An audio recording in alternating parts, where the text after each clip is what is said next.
after hour after hour. And every time I felt this aversion to it or any pain came up, I just came back to that, came back to that, came back to that. And then all of a sudden it just went, and I just felt it just going. And then gone away. No, it was there for hours. The future and the past ain't even real. You've made them up in your mind. So the only thing that actually exists is this moment that we're having. It's now, but they say people that live in the past, they're depressed. People that live in the future, they get anxious. No, that's what it is, isn't it? Yeah. Anxiety is that defense mechanism saying, shit, you need to do something that could happen. Whereas depression is like, oh, that did happen. But when you can't change it. Neither of them are bad, man. Like, you should be depressed sometimes. You should be anxious about stuff. It's about for something. Basically, you resist in the present moment.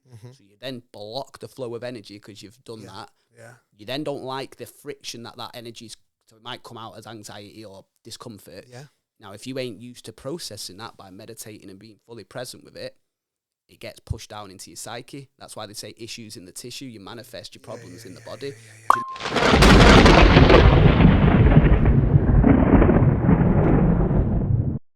Welcome to the Plague Doctors podcast. I'm here today with Michael Hill. Thank you very much for coming, bro. Oh, thanks for having me on. The second attempt, we tried to get you here. I was looking forward to finally meeting you. Yeah, I heard a lot of good things about you.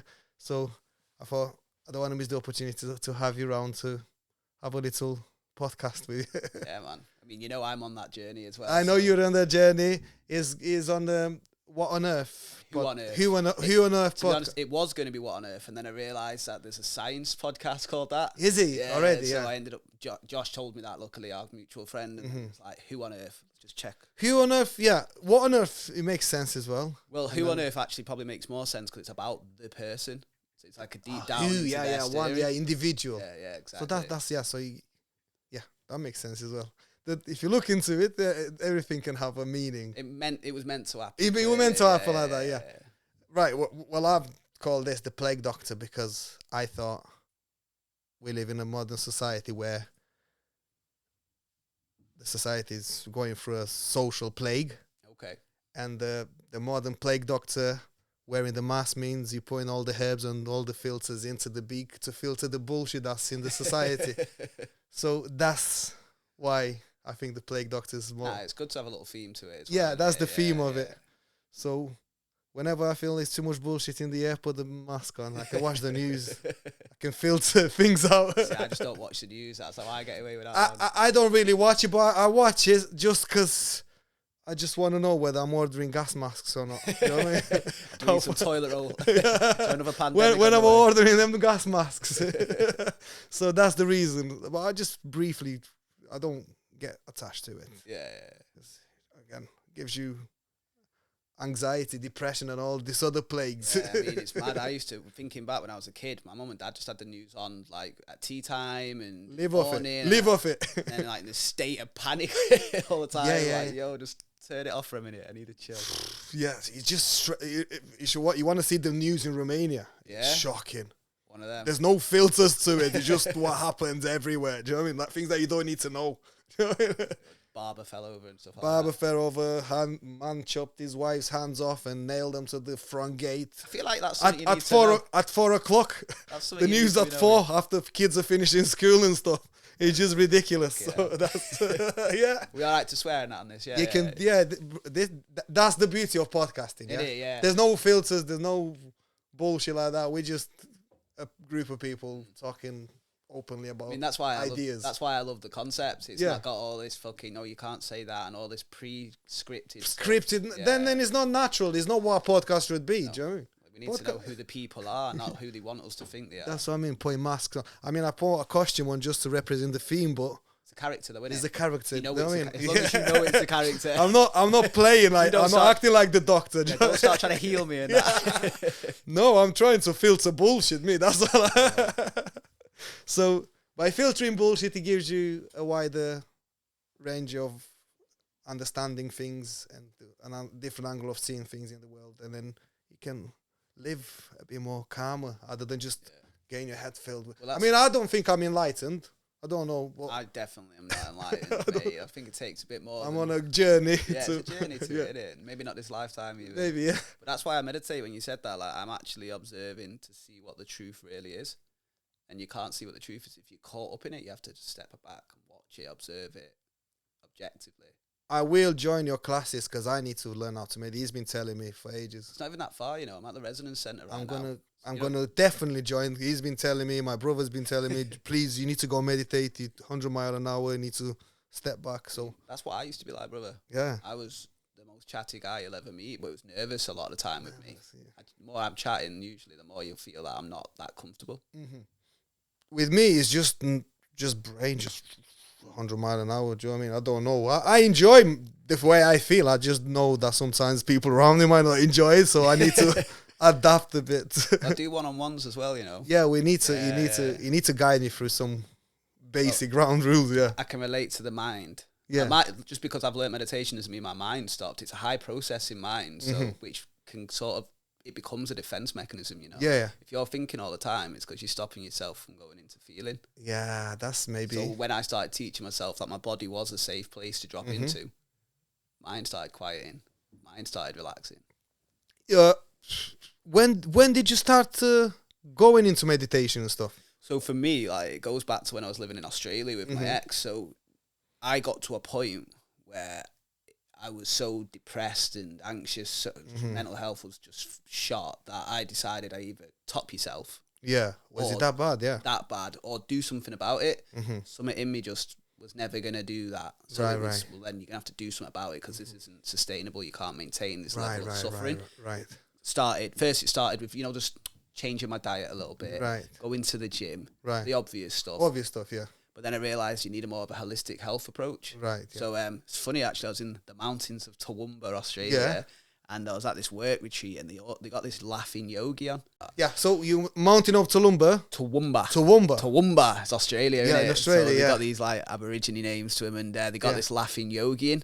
Yeah. And have you done laughing yoga before? I've not done yoga. So I want to. This is laughing yoga. Laughing yoga. So I heard of it. Ha ha ha, because the body doesn't know the difference between fake and real laughter. They don't. Like when you smile, your airways open up, your mouth, and then the reverberation of a laugh, it actually has a healing quality to it. I knew about that because someone I follow, like a motivational thing. Yeah. I know it's cringe, but I follow some motivational speaking people. There's nothing wrong with that. I mean, you might. And then the guy said, even if you don't feel like smiling, just if you force yourself to smile, you put your body into that it does. state, Like you can do fake laughter for 2 minutes, and you'll end up laughing anyway. Do you know what I mean? It becomes like laughter is contagious. But I'm in this mountain with this laughing yogi, and this is where it changed, because I used to be just fully against religion. Yeah, which meant that I cut off spirituality.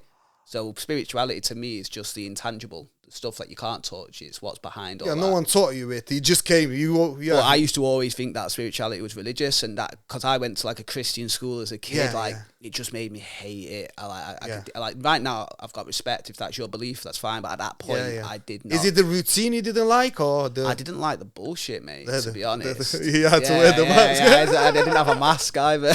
You didn't have the mask. So for me, like, it seemed like, for one, a lot of the stories I was like, even as a kid, I was like, don't make sense. That don't really make sense. You believe that as an adult, okay? Right. And then it was the fact that they were forcing me to go to the church, forcing me to do it, and I was like, I needed a lot of, my mind's very fast, so I need a lot of stimulation, and to me, it was like, I just hated it. Yeah, go to church and sit still there listening to. It wasn't my jam. It was not my jam. It's not for everyone. No, especially as a 90s kid who gets brought up on like Cartoon Network, and I'm like, I need stimulation. What's this shit?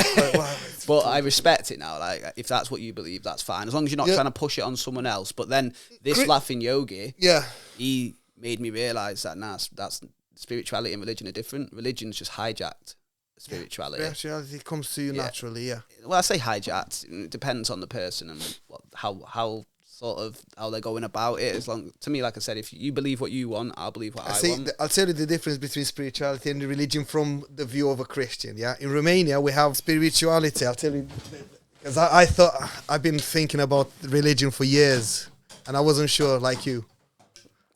And we just got here through different tunnels, but we're in similar places. So in Romania, we have the church where the parents is tradition, routine, go to church. And then you got the spiritual monks, Christian monks, that they're completely different than the actual priests that work for money, and they go to church as a job. and you give them offerings, and they come to do like prayers for you for money.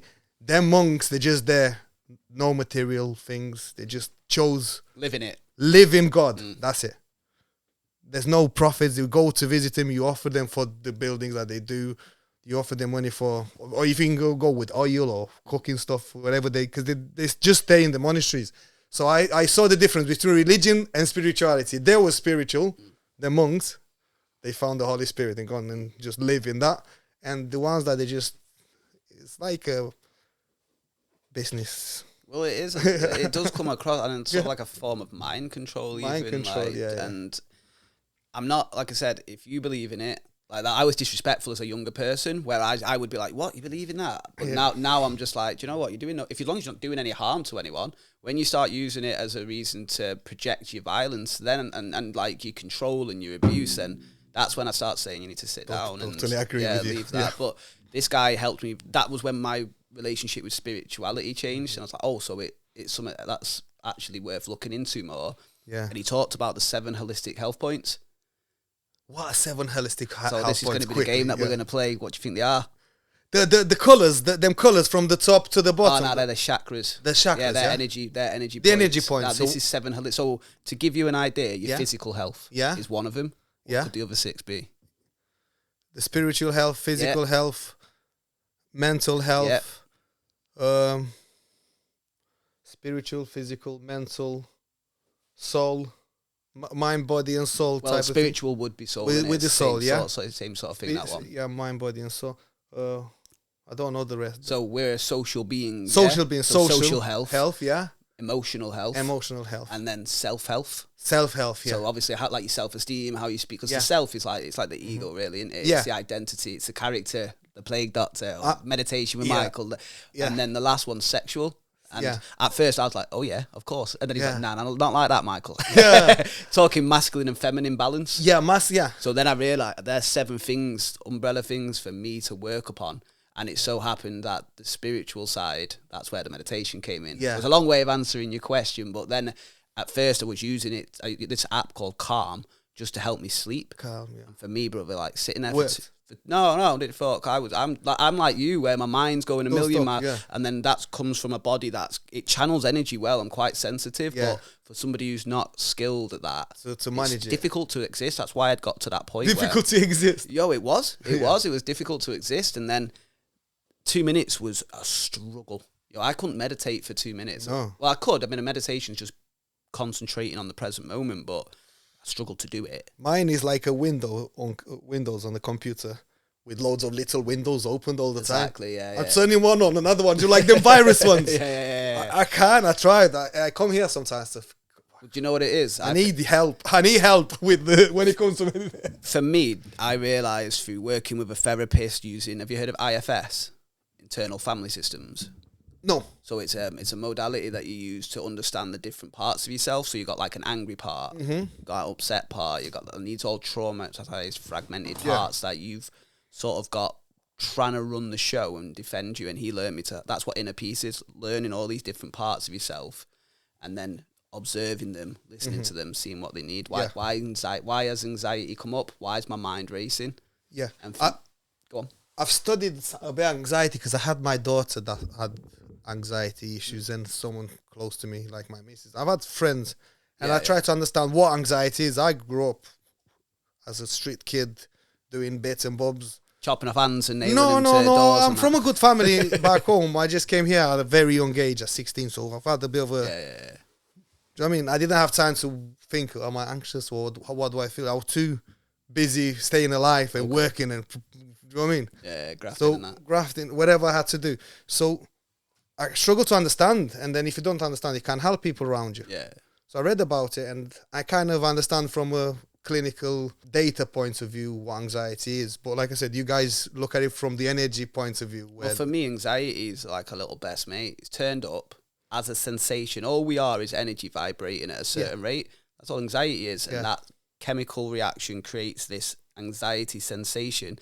That's a messenger. That's your body talking to you, saying something we're not happy about. It could be a potential threat that's coming. So you're in a survival state. Yeah, fight or flight. Most people don't like feeling anxious, so what do? push it down, ignore, distract. Explode. And And then eventually, that's like being at the doctor's, yeah? Knocking on the door and he's like, nah, I don't want to talk to you. Yo, shit, I've got a big problem though. An hour later, you knock a bit louder, don't you? Then you're banging and in the end, you're like, fucking open the door. I'm dying. Because anxiety's only got one reason to exist, and it's to tell you that there's something it thinks you might want to have a look at. But if you never look at it, never gets answered. Exactly. An explosion. So all I needed to do was breathe. Always, the breath is your best friend. Because you've always got the breath. If you haven't got the breath, you've got a lot more to worry about. You're more fucked than meditation if you haven't got the breath. You're alive if you breathe in. But also, the Buddha teaches using the breath because you've always got it and you can always come back to it. So when I'm so anxious that it's like overwhelming me, anxiety. You see what I'm doing? I'm coming back into balance, and the body and the mind crave equilibrium. They crave balance. So if you get out of the way by focusing on the breath, it comes back into balance. Then you can be like, what was the anxiety about? It could be scared of a monster. It could be bullshit. You know what I mean? It could be absolute nonsense. But thanks for turning up, because sometimes I'm anxious for a reason. Yes, I'm anxious for a reason. So then you can dig deeper and find out why it's causing. You don't even need to dig. It comes to you. It comes to you, Yeah. If you've got a problem, you come to the person that you've got a problem with. You tell them about it, and if they don't listen, then it pisses you off. But if you do listen, they feel so heard. there's two: is self and mind. More than that, mate. There's more than Your infinite, your infinite potential. Your mind is not limited. It's infinite mental, So that means that there's infinite parts of you. Infinite ideas. Exactly. And you just, when you take action, that's when you bring it into this realm. Do you get what I'm saying? Yeah. That makes sense. So that's one of the things that's helped me actually making anxiety a friend. So then you can deal with it, and I'm yet to meet my ego yet. Do you know what I mean? He's met him. What's ego to you? I don't know. The ego is the pride, the drive, the character, the non-negotiable rules that I'm stuck with. Limited beliefs. To me, ego is attachment to beliefs and ideas. So attachment. It's the attachment. It's the attachment, and that's what I was taught. It was that attachment's the reason for suffering. Because one of the laws of Dharma is a nature, and nature means all must change. Your atoms just flickered 1 trillion times in a second. That's an example of constant change. Right. But when you're attached to something, you resist the change. And that's when the suffering comes. Or you have a craving from the past. Maybe something with a girl or a pizza or a drug that you had, and you don't like where you're at now, so you want to go and create a situation in the future that reminds you of the past. So that's what the ego is exactly. It's attachment. So ego death, is ego death bad or good? To me, it's just a realization that you aren't the ego. So when the ego dies, it could be that I had an attachment that I am son to my dad. My dad dies. So now I'm like, but that was part of my identity. So for me to let go of my dad was a way of letting that part, the son that existed when he was alive, to die. So I could be attached to being a Man United fan. So there's another ego death if I stopped being a United fan, which that ain't fucking happening, but my ego is strong when it comes to that. So there's more than one ego. That's the point. It's multifaceted. So there's not one ego guy. You meet him. Ego's a character. Are you just one character? You're the plague doctor right now, but then you'll go be dad in a bit. Then you'll go to be a husband. That's why I was scared of ego death, because then I think all these characters will die and I have no drive. No, it's not even that those characters die. The attachment to them dies. It's the attachment. Like meditation with Michael. The string that keeps you to it. Meditation with Michael, that's a fucking character. Now, if I start walking around, like, call me meditation with Michael and all that sort of shit, and then somebody goes, no, I won't, that's why my ego gets hurt. I'm like, but I'm meditation with Michael. And that's, no, you're not, you're dickhead. So do you see what I mean by that? That's what I mean. Identity. Beliefs. Before every podcast, when I put my hat on, that's it. I feel like a character takes over, though. The character takes over, so that's... I can be absolutely having a mare. Like, my uncle died a few months ago, and it was... I've seen your video, it was upsetting, it was triggering, but I was obviously in a bit of a dark place. Even with my practices, that was very triggering. As you can imagine, a fourth core family member that's died in the same amount of years. You didn't keep no classes then, didn't you? No, I still did the classes, but I reduced how much I was putting out there in terms of content. I just felt like I needed to process that first. And it's just about learning along the way. Was he expected? No. It's a fucking motorcycle accident. So it was unexpected as well. The thing is, my dad died of a heart attack. And that was like the first major death. But then the next two were my granddad and my gran, who were very old, had Alzheimer's. It was expected. It was expected, It was a mercy. Yeah. I was like, when she died, I was like, go on, let go. It's okay. Whereas with my uncle, it was like it almost triggered this existential crisis. So you've got grief, I've got past trauma that when it happened with my dad, that clearly came up again, and then there's this, fuck, I can die, but not just the concept. That feeling of what if, like, and that's the ego. That's the ego. Panicking out of its head. Yeah. And it's just a defense mechanism. Yeah. Why do you think it's ubiquitous between the human race? We all got it for a reason. It's helpful. It's helpful, yeah. But it's just like being attached. That's where the issues start arising. You make so much sense. You see, I like to have people like you on because I get to learn. And this is when I get to listen a lot because I've got an instinct of talking as well, but when I have something to listen to, I enjoy listening to. Especially, it made sense now with the ego, because I was scared to like lose my ego. But now this egos is not one, because I don't want to lose my drive. No, you won't. I mean, you can have desire. Again, it's the attachment to the result of that. Like my desire to make my girlfriend a meal. That's not negative. Yeah. But my attachment to making the meal and her enjoying it and and then me getting angry when she doesn't, that's where all that starts coming from. So it's just releasing the attachment to results, attachment to beliefs, identity. Otherwise, have fun with it. You came here to be your character. The character, yeah. So like, don't reject being the plague doctor. Don't reject being whatever. I like that. Just don't think you are it. Yeah, don't think you are it. You're writing a book, aren't you? Yeah, What was the book? What you going to call it? It's a mad one, It's a kid's book. It's called Peter Walnut. Peter Walnut, yeah. And it came, it's got a mad origin story. My cat died as well. Yeah. Because fucking hell, she was like 21. She was like You're being put through the test, The second I said, right, I'm going down the path of like understanding and enlightening and all that, it's like the universe went, oh really? Yeah, let's fucking actually see how much you mean. But yeah, my cat died, and when we got back, this little baby squirrel just starts crawling up my leg. And then we're like, this is a bit in the garden, just at the front drive. A little squirrel starts. So I'm like, all right, that's a bit mad. Yeah, like literally climbing up me, and I'm like, you have to get off, lad. Yeah, it must have fell out of the nest. It kept coming. Well, we went out, and then I came back, went to bed, and all that. Came in the morning, it was still there at the door, like this little. I'm talking like not little baby squirrel. So it was fucking like it's taken in. So it's like October. I'm like, let's make it a little nest and all that. Unfortunately, the temperature dropped, and after 10 days, it died. Yeah, it died in my hands. Actually, it was pretty traumatic because I let you down. But yeah, that's how it kind of felt. But then, because it was the pandemic, and it was lockdown, I went and did a creative writing course. I decided that I always wanted to write. Yeah, I always had this. I write. Well, the thing is, mate, I don't know about you, but I was like a perfectionist. I wouldn't do stuff because it had to be perfect. It had to be the bestseller. It had to. And I was having a walk with my mum, and she just went, you could just write it for yourself. No one could even ever read it. Just do it for yourself. Ego again. Leave the perfect. Leave all that attachment to results. Just do the actual, like, the dance ain't about the last step. The song ain't about the last note. It's about enjoying the actual doing something that you mean something to you. And then when I'm doing this creative writing course, I did one, I did two, I did three, all with the Open University. And then the third one, you write a 1,000-word story. It's not many words, that. So I'm like, what the fuck? Like, kids think, what could I do? And then this squirrel who we called Walnut. Yeah, Walnut. Did you call it Walnut? So my girlfriend called it Walnut, but my dad was called Peter. Yeah. Peter Walnut. Peter Walnut. Yeah, that's where that came from. And then next thing you know, it just starts flowing.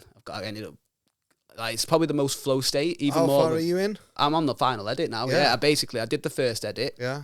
Then I had to do like a bit of editing, turned it into the second draft, which then I sent out to a critic group. Right. They've read it. Yeah. They've then given me their feedback. I use their feedback to then do a final polished edit, and then I publish in and speak to agents and what have you. But I've got an illustrator in that. It's sick as well. She was from Australia, actually. I taught her out because I used to manage jewelry store in Australia. As you do. Are you going to mention meditation in your journey through to spirituality in that book? Do you know what? It's done more skillfully. It's part of the characters. There's a kid's book in it, so I've actually got a guy called the Mindful Mole. So there's a mindful mole, and he teaches. Have you heard of Eckhart Tolle? No. So he teaches about the power of now, and it's all about the power of the present moment. Well, the future and the past ain't even real. You've made them up in your mind. So the only thing that actually exists is this moment that we're having. It's now, but I have because I know exactly. I've had some discussions about this with people. With the power of now, I like the power of now. I like to be present now and now. But the thing is, if you want that summer body, you need to start working now for the summer. So if you want the presents for Christmas, you need to start Yeah. buying or saving up for Christmas from summer. but that plan isn't the actual moment, is it? No, So it's fictional. You've used your mind. You've Mm-hmm. used your mind from what you've experienced in the past to predict the future. Predict it, yeah. And then decided what in the present moment would lead to that desired outcome. But that desired outcome ain't real. You've made that up in your head. Yeah, but it's not happened. It's not happened, but it's good to have that. Yeah, of course it is. Yeah. It's a really, really. That's why probably humans are so advanced, because we're very good at noticing patterns. That's why. And danger, predicting danger. Yeah, exactly. As well. Well, you use patterns to predict the stuff you don't want to happen, and then you take the action in the present moment, the now moment, and then to avert that, and then you take the action that you want to, that would have the desired outcome. Yeah. But none of that's real, though. No, it's not. It's the not only real thing that yet. ever exists is this. It's constant now. It's But not real. even when you're thinking about what to plan for working out in the future, Right. you're thinking that now. Now. Yeah, It's always happening now. because a lot of people that I know that stuff destroy themselves as well because they didn't understand the now correctly, and they end up drinking and partying all the time and doing this and doing that because you're not promised tomorrow, or just leave for today. Yeah. Do you know what I mean? And then they took another understanding of it. That's why it's good to talk about things like this and explain what now. Well, what I mean by now is the literal objective truth of what is happening in this moment. The rest is all prediction. Like, I'm predicting that if I keep drinking or I keep doing this drug or I start on you, it's going to have a fucking bad outcome. I don't like it. Yeah. But that still doesn't mean my prediction's correct.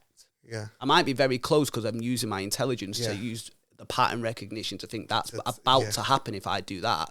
But it was still all just my mind made it all up still. Whereas this happening right now, I can touch it, I can feel it, I can smell it, I can see it. That's actually truth. The rest is a close prediction. Close prediction, That's what it is, but it's not real. It's not real. No. In the past, it can't be changed. It's depressed. Exactly. So they say people that live in the past, they're depressed. People that live in the future, they get anxious.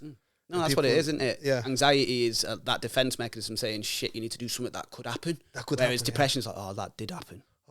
But when you can't change it. Neither of them are bad, man.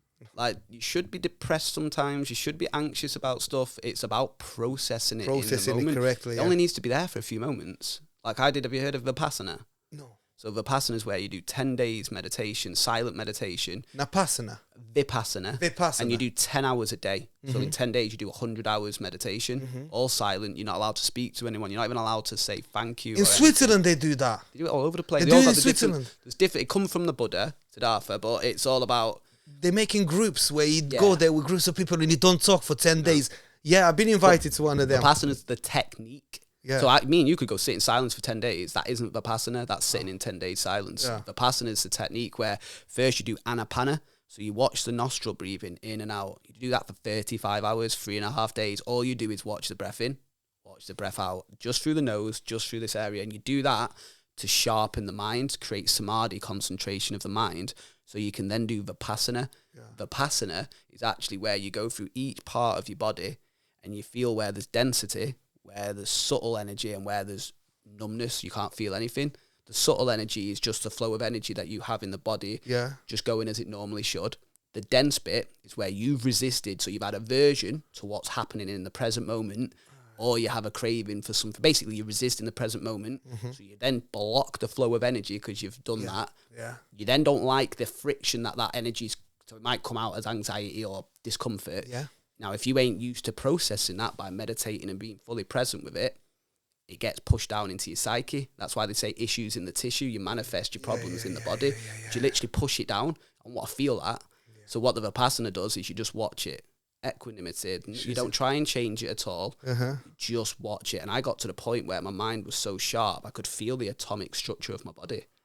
I could feel literally where all this density was. There was this mad bit where it's like this soupy feeling. Yeah. So rather than this like fizzy feeling or this dense, heavy feeling, it was like this. Yeah, like a volcanic. Yeah, that's a good way of putting it actually. And then I focused on it so intently for hour after hour after hour. And every time I felt this aversion to it or any pain came up, I just came back to that. And then all of a sudden it just went. And I just felt it just going. And then gone away. No, it was there for hours. Even when I'd stopped meditating, I was walking around and I had this, and it was blissful. It was like really nice feeling. Because imagine holding and then enough for finally so long.